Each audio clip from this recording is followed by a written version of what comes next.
All right, I'm just going to show you guys how to quickly resolve a little issue that these Ford Rangers have.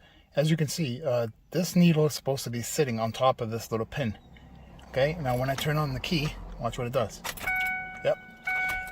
If it was sitting on top of that pin, it would have been going to the middle spot, reading its accurate pressure in the beginning of a start, and so on. There's no need to take apart the dash to get to it. I'm going to show you a quick little simple trick. You can go over to Harbor Freight and get one of these magnets. You're going to have to figure out which end to start with first. Try to get that needle down. Oh, let me see. Maybe I'll just go with this one. Let me see. There it is. See?